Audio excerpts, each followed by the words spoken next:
So the next item is a silly one I just found by chance, and it's Spike Milligan on the Julie Felix show.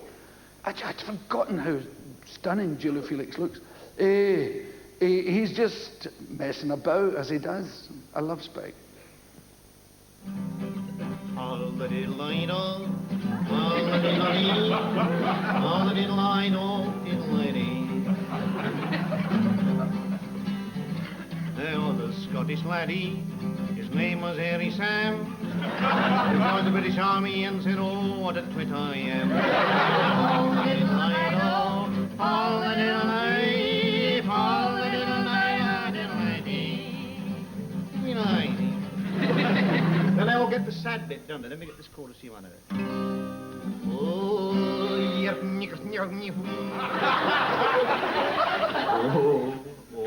that poor Scottish soldier. They sent him off to the war. He had something shot off and he never saw it anymore. All the little light, oh, little light, once again. All the little light, oh. Go on, you finish it, go on. You have to help me. Oh, the hell with it. All right. Little light.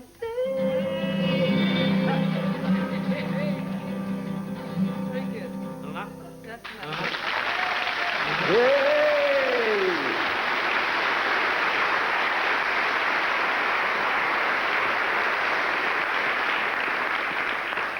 Isn't it great? Good old Spikey. And the next section's very important to me. It's my hero. If I ever had a hero, I've got so many heroes, so many from different departments.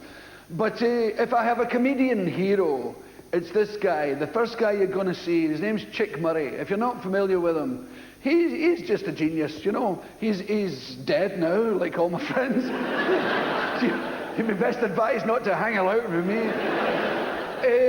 He was a brilliant guy, and I had the privilege of becoming his friend when he was older and I was a comedian and all, and he would tell me funny things and make me roar with laughter.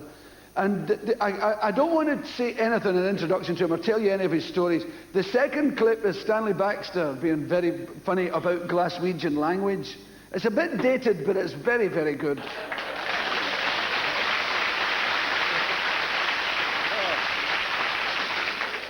And an incident happened there which I didn't mean to mention, but it's out now. There was a woman there with the longest nose I've ever seen. Now, I have nothing against long noses.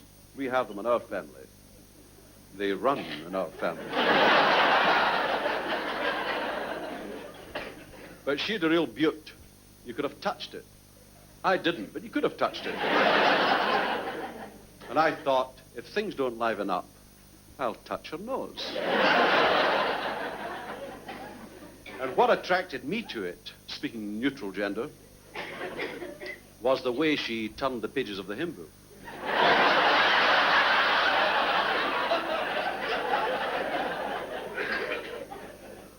And then she said to me, sort of wussy, she said, there's someone cooking cabbage in Manchester. Note carefully the key word, Helza. This we are apt to use at social functions, thus. When the hell's a party starting? Or why the hell's a bunch new here?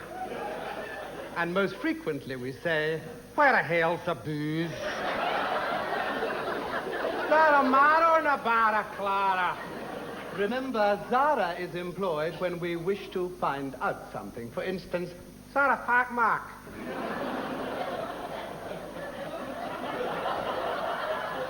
Is that the case, sir? Again, we may be puzzled as to a person's identity. Again, we use the word Zara. Zara Bardara Harry Wally.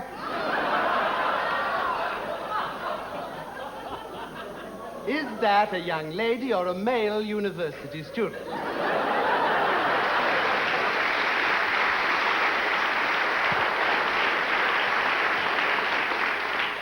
They were the guys I grew up listening to and roaring and laughing at. You know, what better can you do for people than give them a good old laugh? But the English ones I loved. Max Wall, who is, I might even think he was the best, the funniest man I've ever seen in my damn life. Frankie Howard always had me howling with laughter.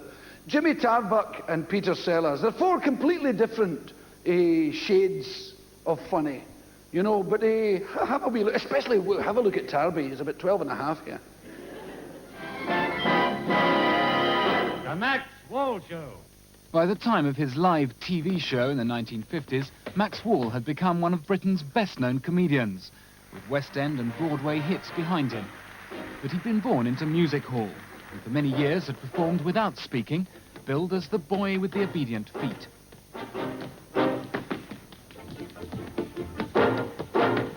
His trademark was Professor Wallowski, the demented concert pianist with the original funny walk.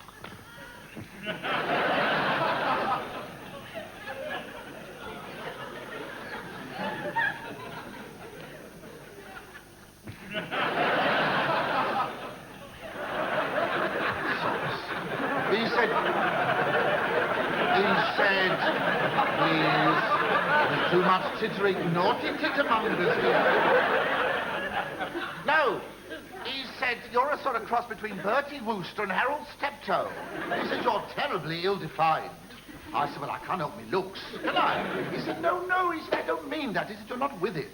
You're not 1966. He said, after all, he said, you've got a sort of musty ambience of a bygone age. A sort of mouldy patina of incipient decay. A sort of fossilized... I said, all right, don't go on, I said.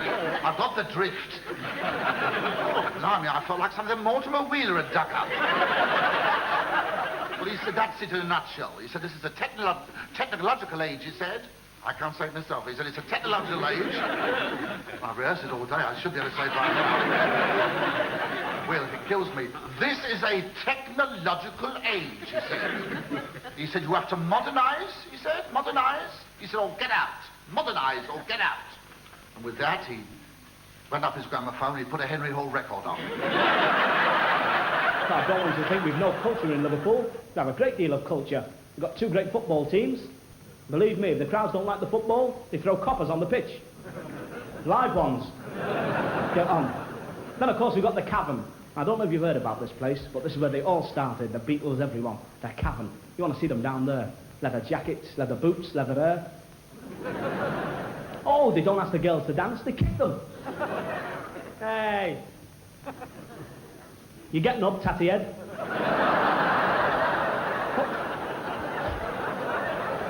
The girl says, all right, who knitted your face and dropped the stitch? And they get up dancing. Have you seen them dance? The fella says, hey, look, your blouse is coming off. Oh, she said, I don't think so. He said, I do. I've made my mind up.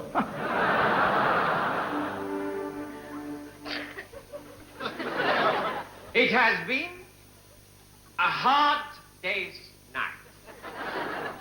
And I have been working like a dog. It's been a hard day's night. I should be sleeping like a log.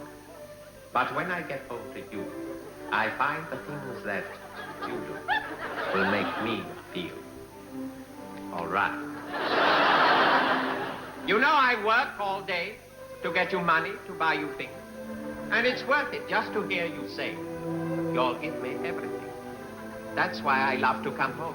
'Cause when I get you alone, you know I feel okay. When I'm home, everything seems to be right. When I'm home, feeling you, holding me tight, tight. It's been a half day's night. And I have been working like a dog. It's been a hard day's night. I should be sleeping like a log. But when I get home to you, I find the things that you do will make me feel all right. Yes! Oh, hey!